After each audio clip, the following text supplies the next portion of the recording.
Buenos días, buen domingo, buen fin de semana para todos ustedes, amigos televidentes. Hoy estamos como llaman, en el pico, me dicen, de la pandemia. Y hay mucha preocupación en la gente, ¿no? Sobre qué va a pasar al final, hacia dónde vamos. Y en esa preocupación, yo como periodista tengo el derecho de informar a la gente y de invitar a personas que son autoridades en esta materia. Por eso tengo aquí al doctor Enrique Loyo López, presidente de la Academia Nacional de Medicina. Doctor Enrique López Loyo, ¿cuál es la situación en este momento de esta pandemia en Venezuela? Bueno, muchas gracias por la invitación en primer lugar. La situación de la pandemia, vemos que estamos viviendo un pico histórico para Venezuela, de acuerdo a la cifra oficial. Están registrándose un número de casos significativos, más de 2.700 al día, la última cifra. Ello significa que hay un proceso de aceleración de la infección y esta está regida básicamente por el dominio reciente de la variante Omicron en el país. Esta variante ha entrado con fuerza en todo el mundo. Su expresión en Venezuela ha sido justamente el inicio de este pico nuevo de infecciones, pero con un tenor de enfermedad diferente. Está mostrando entonces una enfermedad más benévola, clínicamente con un curso asociado a una infección respiratoria superior, la cual es bastante manejable. Sin embargo, existe preocupación porque tiene una tendencia a generar reinfecciones y básicamente en las personas no vacunadas y las personas además con comorbilidades, con problemas de hipertensión, diabetes u otros problemas no tratados adecuadamente, puede generar sí complicaciones de otra naturaleza. Sin embargo, lo importante es, en primer lugar, establecer que los parámetros de vacunación son fundamentales como estrategias para afrontar esta y todas las variantes que puedan venir en lo sucesivo. En el mundo existe un nivel de infección altísimo. Europa ha iniciado también un proceso de revisión de sus cifras y de las capacidades que tienen los sistemas sanitarios. Sin embargo, la respuesta del sistema sanitario ha sido adecuada porque no ha habido una saturación dada la evolución clínica que presentan las infecciones por esta nueva variante. Significa entonces que hay una enfermedad diferente en el curso de esta infección por SARS-CoV-2, considerada hasta ahora todavía como una pandemia, y vemos cómo esta infección puede generar una inmunidad natural que puede ser adquirida. Sin embargo, es fundamental que el proceso de vacunación se complemente para la protección inmunológica de toda la población. Se habló de pandemia. ¿Cuál es la diferencia entre pandemia y endemia? Las pandemias son generalizadas que están alrededor de los continentes, implica varios continentes. Las endemias son focos en áreas geográficas determinadas en un tiempo determinado. Lo que se busca justamente con la Estrategia Sanitaria Internacional en el caso del SARS-CoV-2 o llamada también la COVID-19 es producir una transición a la endemicidad, es decir, que solo queden focos estacionales o regionales y esos focos van a quedar justamente en la población no vacunada. Por eso hay que seguir aleccionando a la población, hacer educación médica comunitaria. Venezuela tiene, a pesar de todo, un bajo nivel de resistencia a la vacunación. Fue medida para el mes de noviembre entre 10 y el 15% de la vacunación de la gente que no accede o no quiere acceder a la vacunación. Esto es contraproducente con los planes para revertir el efecto de esta pandemia, puesto que las áreas de no vacunación son las que producen las reinfecciones o los casos donde se generan allí justamente las nuevas variantes que para este momento la variante Omicron se habla de que está en una fase de transición a la endemicidad dado su nivel clínico bajo de presentación, pero podría existir una variante que tenga una diferencia clínica significativa, por lo tanto hay que estar a la expectativa. ¿Cuál es la diferencia entre la variante Omicron y las otras? Por Bueno, ejemplo, cuando conocíamos las variantes anteriores, como la Delta. ¿Qué síntomas siente el paciente Okay. que viene por la variante Omicron? Básicamente una infección respiratoria superior y se puede decir que de manera general, hasta que no se demuestre lo contrario, una infección respiratoria en este momento para nuestra población debe considerarse Omicron. Está caracterizada por una secreción nasal evidente, una obstrucción nasal, puede haber una carraspera, un síntoma de molestia en la garganta, puede haber dificultades, digamos dolores musculares, sobre todo en la mañana. Usted habló de molestia en la garganta, pero es normal que ese tipo de molestias ocurran sin pandemia o con pandemia. Claro, pero en presencia de pandemia. ¿Cuándo usted puede sospechar que es una pandemia de verdad? Bueno, cuando ¿Cuándo tiene además, que ir al médico? cuando se adiciona justamente este componente de dolores musculares, No hay fiebre. cuando puede haber una febrícula que se llama, una fiebre que no alcanza el nivel adecuado de 38 grados, está por el orden de 37.5, un poco hacia arriba. Pero básicamente la diferencia es esa. Cuando hablábamos de las variantes anteriores, sobre todo la Delta, que era la que estaba rigiendo el proceso hasta noviembre del año pasado, veíamos que había un componente de infección respiratoria baja, con una neumonía que comprometía la vida, que producía una disminución de la saturación de oxígeno, generaba entonces la necesidad en muchos casos de requerir servicios de una asistencia de oxígeno o la colocación en terapia intensiva en algunos pacientes. La Omicron es la que tenemos en Venezuela. En este momento es la que está dominando en Venezuela y la semana pasada se estimaba que ya estaba por el orden del 80% en cuanto a la preeminencia como la variante más importante. ¿Es letal, perdón? No es letal, es una enfermedad de curso clínico bajo, tiene digamos, una condición en la cual hay alta transmisibilidad y baja letalidad. Pero han muerto gente en Venezuela. Claro que mueren, son pacientes, la mayoría de ellos, o no vacunados o pacientes con una patología crónica no controlada. ¿Qué se está haciendo desde el gobierno y de la Academia de Medicina? La Academia de Medicina está continuamente dando directrices para que la gente mantenga las características de bioseguridad, el uso de la mascarilla y básicamente en este caso, siendo la Omicron una variante que genera infecciones muy rápidas en grupos poblacionales, es mayormente importante conservar el distanciamiento social, evitar las concentraciones masivas en este momento. Sin embargo, hay países ya que toman la infección por Omicron como un mecanismo de adquirir una inmunidad natural, lo cual también sería irresponsable llamar a la gente a que se infecte de manera deliberada, puesto que no sabemos cuán difícil va a ser para grupos poblacionales específicos que puedan tener o saltar hacia una presentación clínica grave.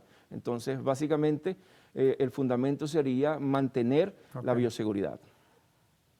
¿Cuál es la situación de los niños en Venezuela y de los ancianos? Vamos a un receso, dejo las dos preguntas.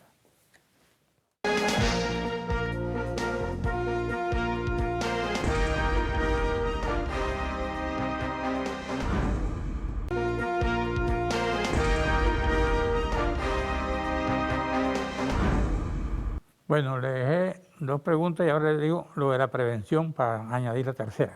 Adelante. Bueno, en cuanto al estado de la población infantil y adulta mayor, todo tiene que ver con la protección que se ha obtenido a través de la vacuna. Sabemos que por cifras independientes, por encima de 50 años hasta el mes de diciembre, la cobertura sobrepasaba el 72.5% de la población general. Una cobertura vacunal por debajo de 50 años estaba alcanzando entre 35 y el 40%. La Organización Panamericana de la Salud, en su última cifra, habla de una vacunación estándar en Venezuela para el 40% de la población hasta hace 2 semanas. La cifra oficial habla de manera declarativa de un 96% de vacunación. Sabemos cuáles son entonces las condiciones de los anuncios de tipo político. Sin embargo, técnicamente hablar de una vacunación de 96% es bastante alto. Sin embargo, vamos a esperar cuál es la confirmación final de la vacunación que establezcan los organismos multilaterales. En cuanto a la población infantil y su cobertura, se ha iniciado una vacunación desde el mes de octubre pasado. Hay vacunaciones que se están cumpliendo en población escolar, preescolar y en menores de 18 años, básicamente a través de la dosificación de Sinopharm.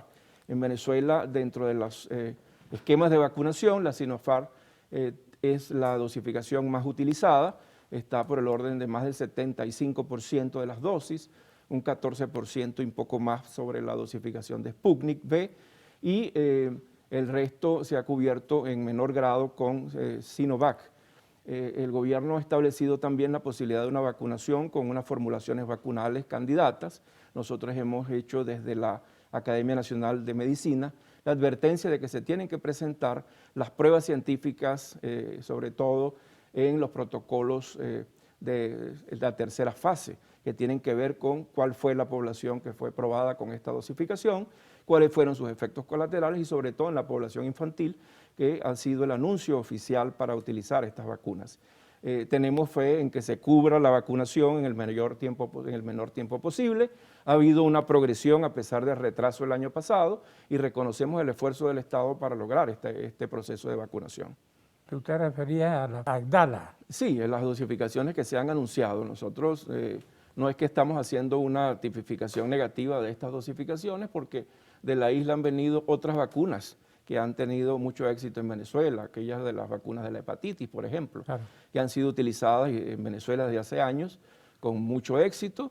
Esperemos que al tener la comprobación desde el punto de vista de cuál es su protocolo de aprobación internacional y que además esté ese protocolo publicado en publicaciones científicas evaluadas por pares. Nosotros no somos un organismo regulatorio, simplemente somos un organismo asesor y esperemos que se cumplan esos aspectos para poder darle entonces una visión diferente a estas dosificaciones candidatas. ¿Es cierto que el Omicron invade los pulmones y los bronquios? No, el Omicron está generalmente supeditado a las áreas respiratorias del componente superior, básicamente en la región nasal y la región faríngea. Cuando declaran a un paciente con Omicron, ¿a dónde va? ¿Qué tiene que hacerse? ¿Se queda en su casa? ¿Lo hospitalizan? ¿Cuál es el camino a seguir? Bueno, la evolución clínica, la mayoría de la gente está pasando su afectación por Omicron en casa, utilizando las dosificaciones convencionales de antivirales, etcétera. Muy pocos tienen el acceso a las pruebas diagnósticas confirmatorias. Sabemos que en el país las pruebas de PCR rondan los $80, no todo el mundo tiene $80 para hacerse una certificación. Se ha demostrado además que las pruebas rápidas fallan por lo general en este tipo de variantes. Sin embargo, la evolución clínica es lo que va a determinar el hecho de que la gente sienta la necesidad de asistir al centro médico y ser evaluado. Y al ser evaluado y certificarse que hay una progresión diferente hacia la gravedad, es que se toma la decisión de una hospitalización preventiva o inclusive en pacientes que tienen esta infección por Omicron, que además no han sido debidamente vacunados en su esquema o que no hayan cumplido sus tratamientos para otras patologías. Son los que llevan la peor parte en estas infecciones o reinfecciones por Omicron. Por lo que veo, no hay medidas preventivas. Por supuesto, sigue siendo la prevención a través de las medidas generales de bioseguridad lo que está el fundamento. Está bien, y una vez que te da, ¿cómo te cura? Básicamente se cursa en dos semanas, un reposo, básicamente se da un aislamiento de 2 semanas, de 10 días en promedio, que una vez que se establezca el inicio de los síntomas, y ya pierde la capacidad de infección en ese tiempo. Algunas personas acceden al control inicial y al control posterior, identificando cuáles son los antígenos. Si están positivos los antígenos, es que hay enfermedad activa, y este control asegura el hecho de que la persona no sea infectante. Pero no hay medicina para después que se declara la enfermedad. Están hablando de los antibióticos, ¿qué hay? No, bueno, depende de la evolución. Esto tiene que ver con la mayoría de la gente o las terapias son básicamente el uso de medidas generales para la fiebre si hay, antigripales, etcétera, y algún tipo de antialérgico. Aquellos quienes requieren una utilización de antibióticos debe ser bajo prescripción médica, identificando que un virus inicialmente no se trata con antibióticos, solamente cuando haya complicaciones asociadas a una infección bacteriana secundaria es que se produce la necesidad. ¿Qué tipo de complicaciones, de la por ejemplo? utilización. ¿Qué siente el paciente? Bueno, básicamente la complicación sería que, por ejemplo, la secreción es un signo clínico importante. El tipo de secreción nasal. La secreción nasal cuando es cristalina, es muy líquida, bastante fluida, no tiene una aparente evolución hacia una infección bacteriana, pero cuando estas secreciones, incluyendo el esputo del paciente, varía de color y se pone un poco amarillo o verdoso, ya identifica que puede haber una progresión hacia una infección bacteriana. Y esto lo define un examen clínico minucioso que debe hacer el equipo sanitario. Cuando tú te vacunas 2 veces, por ejemplo, con Pfizer, para citar un caso, ¿tienes que ponerte 3, 4, 5? ¿Cuántas más? Bueno, mire, existe un esquema inicial de vacunación que depende de la dosificación. A veces es una sola dosis, como en el caso de Europa, para algún tipo de vacunación, como la de Johnson & Johnson, que es una sola dosis. Pero en Venezuela el esquema era utilizar la vacuna Sputnik V, que eran 2 dosis, la primera con adenovirus 26, la segunda con adenovirus 5, o las formulaciones de Sinopharm. En este caso también eran 2 dosis y se ha preconizado que a partir de esa vacunación inicial, 6 meses después, se debe colocar entonces un refuerzo. Un refuerzo que puede ser homólogo cuando se utiliza la misma dosificación original del primer esquema de vacunación, o heterólogo cuando se cruza con otro producto de vacunas. Aquí en Venezuela hay donde ponerse refuerzo. Por supuesto, hay centros de salud, los mismos centros de vacunación que se han habilitado, como las clínicas populares, los CDI, e igualmente se ha utilizado la red de farmacias privadas que están a disponibilidad también de los pacientes. Hay que entonces evaluar los sitios de vacunación para, en este caso, el proceso de refuerzo, y la gente debe cumplir adecuadamente su proceso de refuerzo. Y este refuerzo va, digamos, en el mismo esquema, inicialmente para personal sanitario y mayores de 60 años con problemas de comorbilidad, y luego hacer un uso masivo de este esquema de refuerzo para el resto de la población. Una vez que te pones el refuerzo, tienes que esperar otros 8 meses para ponerte otro refuerzo. Eso dependerá de lo que dice la Autoridad Sanitaria Internacional. Hasta ahora el requerimiento de refuerzo es fundamental. ¿Sí? En este momento sí. Luego habría que esperar cuál es la expectativa internacional de uso de vacunas de refuerzo, porque se va midiendo continuamente. En la llamada fase 4 clínica, que es la evaluación de cómo responde, por ejemplo, la producción de anticuerpos y la producción de linfocitos T, que son los que generalmente los que van a dar la protección final, y una vez que se evalúe desde el punto de vista técnico y científico, si disminuyen de manera ostensible ese número de anticuerpos y linfocitos T que son protectores, y si existe además una aparición de variantes que tengan resistencia al uso de las vacunas que estén en boga para el momento, las autoridades sanitarias internacionales definirán las necesidades de nuevos refuerzos. Una persona que se ha vacunado 2 veces con Pfizer puede ponerse otra vacuna. Por supuesto, tiene los que puede tener. En Venezuela no tenemos la Pfizer. Aquellos que se la han colocado es porque han tenido la oportunidad de viajar fuera del país. Sin embargo, un refuerzo heterólogo, en este caso, con las vacunas disponibles, que como le he dicho son en el país la Sinopharm o la Sputnik Light ahora para refuerzo, que el Sputnik Light simplemente es un esquema de una sola dosis que corresponde a la primera dosis del esquema original, puede servir para el refuerzo de estos pacientes que han accedido a esa vacuna inicialmente de Pfizer. ¿Cuánto tiempo debe esperar una persona que se ha puesto 2 vacunas para ponerse otra? Bueno, en líneas generales se establece un tiempo de 6 meses. En Europa se preconiza también que ese lapso de espera puede estar entre 3 y 6 meses, dependiendo también de si es un caso de un personal sanitario, ya a los 3 meses se puede habilitar un refuerzo. En Europa se está liberando eso. Hay gente ya está en la calle, ya no tienen ese temor porque a la gente. Vamos a un receso, dejo ese comentario.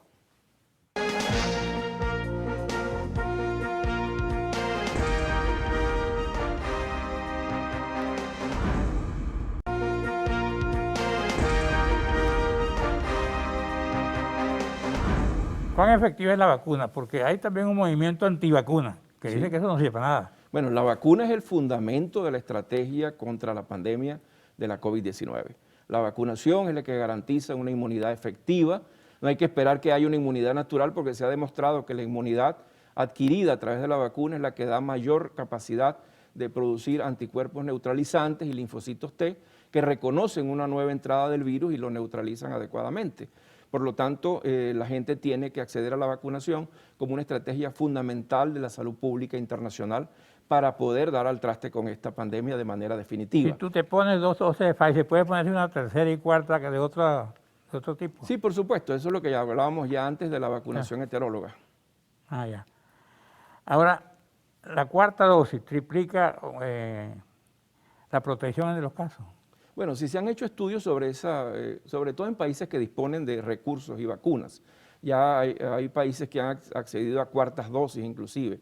Por supuesto, en la medida que se genere una vacunación mayor, se va a producir un estándar de aumento del número de, en este caso, anticuerpos circulantes efectivos y de linfocitos T, y habrá mayor protección. ¿La vuelta a clase es peligrosa o no es peligrosa? No es peligrosa en la medida que se acompañe de una vacunación paralela de la población escolar, no solamente del escolar y los grupos de jóvenes menores de 18 años, sino también del personal que trabaja en las escuelas, el personal docente, el personal administrativo obrero y todo lo que tengan que ver con el transporte. ¿Qué es lo que llaman la flurona? Bueno, esas eran como una imbricación de la gripe convencional estacional con el caso de la COVID-19. Esto se ha ido, digamos, diluyendo esa fusión de casos de infecciones e inclusive se había hablado de combinación de cepas como el deltacrón o algo así, lo cual se identificó que eran errores en el diagnóstico y en la tipificación. Pero básicamente, por supuesto que pueden imbricarse las infecciones gripales estacionales por las bajas temperaturas, etcétera.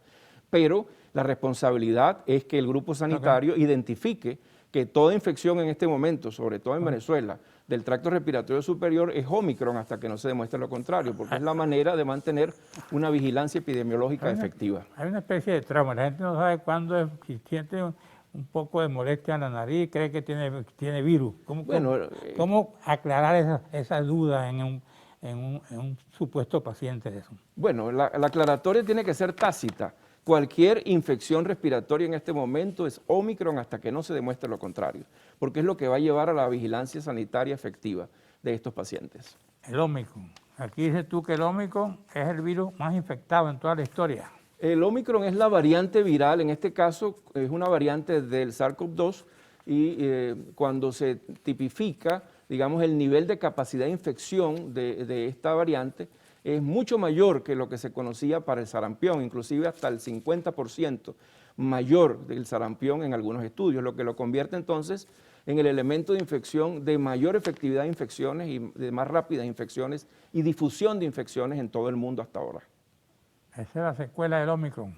Eso sería entonces uno de las características del Omicron que lo ha convertido en una digamos, una molécula viral, en este caso variante del SARS-CoV-2 de alta infectividad en todo el mundo. ¿Hasta cuándo vamos a estar con esto? Bueno, los expertos dicen que podríamos esperar entre 2 y 3 años y todo va a depender de que la estrategia de vacunación continúe, que la gente se concientice, sobre todo aquellos grupos que están negados a la vacunación y que además los países que tienen alta disponibilidad de vacunas y aquellos que tienen económicamente mayor solvencia ayuden a otros países. Sobre todo vemos que en el continente africano hay países que no alcanzan el 3% de vacunación y de allí pueden salir las variantes que a lo mejor no tengan el curso clínico tan favorable como Omicron y puede haber alguna que salte la barrera hacia presentar gravedad. Y mientras tanto, ahí siguen los abrazos prohibidos. Bueno, los abrazos... Y los besos de cerca. Bueno, hay que recordar que las relaciones sociales familiares deben mantenerse, pero cuando usted va a un sitio público debe mantener el distanciamiento social y las normas de bioseguridad. Es ilógico que la familia no comparta a la hora de acercarse a saludarse. Los hijos reciben la bendición de sus padres como todos los días, desayunan, almuerzan y cenan juntos. Pero si tú vas a un restaurante y sale alguien a abrazarte, ¿qué? Bueno, eso debería, ya hay una norma de saludo que ya todos conocemos y todo depende del grado de, digamos, acercamiento que se tenga con esas personas con los cuales se van a compartir. Me dicen que en Estados Unidos el FBI está investigando a un grupo que atribuía a los judíos esa enfermedad, ¿no?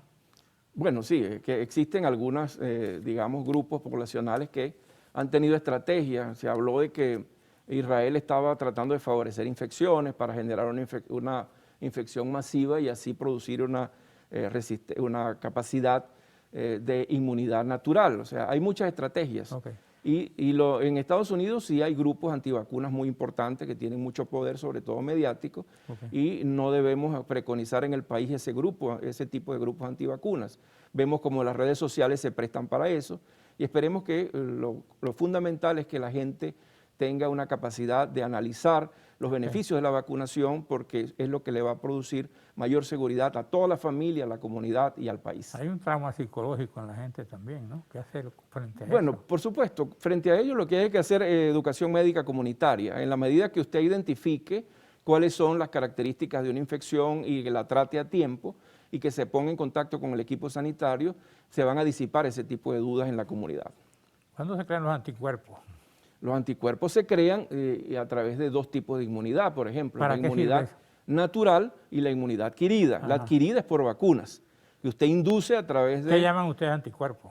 Anticuerpos son proteínas específicas que se producen, digamos, en respuesta a la presencia de una noxa en el organismo. Entonces hay unas células presentadoras de antígenos, es decir, de elementos que entran, que son tomados como cuerpos extraños, y en el caso de los virus, esos virus generan una respuesta de lucha contra él a través de la producción de unas proteínas que se llaman anticuerpos. Entre las cosas preventivas hay algunas dietas, algunas medicinas que pueda la gente acudir para aislar un poco más Bueno, la enfermedad. básicamente el estado de la inmunidad de la persona se fortalece con la vida saludable, la buena alimentación, las buenas prácticas de vida saludable, pero no existe nada milagroso para prevenir una infección de este tipo, y básicamente cuando estamos en tiempos de pandemia. Alguien dice que todos vamos a tener en algún momento la pandemia. Por supuesto, es un mecanismo natural de selección y la gente, todos podemos tener contacto con este tipo de patologías.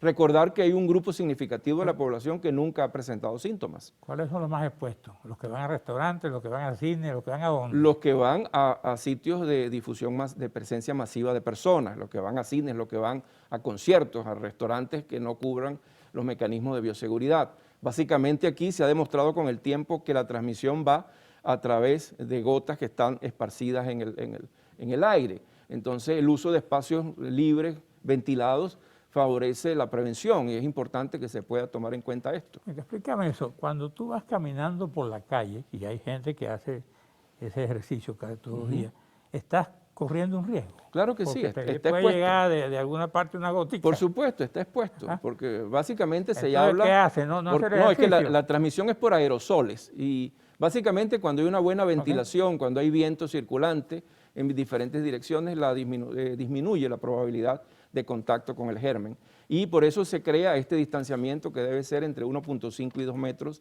entre las personas. O sea que tú no recomiendas el abrazo. Tú Bueno, prohíbes el abrazo se reserva al entorno familiar, básicamente. Y si está en el entorno de los amigos, que se tenga básicamente el conocimiento de cuál ha sido su historia natural de enfermedad en los últimos meses. Si usted sabe que la persona está en una condición clínica en la cual tenga algún tipo de síntomas gripales, por ejemplo, usted debe evitar el contacto con este tipo de personas. Una gente ya está utilizando mucho el gel. ¿Eso qué? ¿Eso es bueno?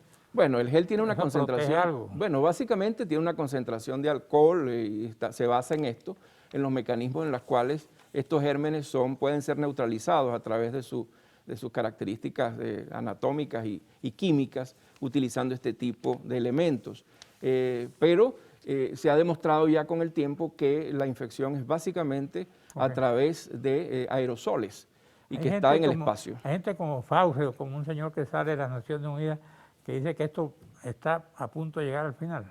Bueno, esto es impredecible hasta este momento. Esperar, uno tendría desde el punto de vista científico y técnico la certeza cuando tenga cifras en la mano que la vacunación ha progresado en un porcentaje, por ejemplo, por encima del 70% a nivel mundial. Podría tenerse la previsión de que hay un fin previsible de esta pandemia.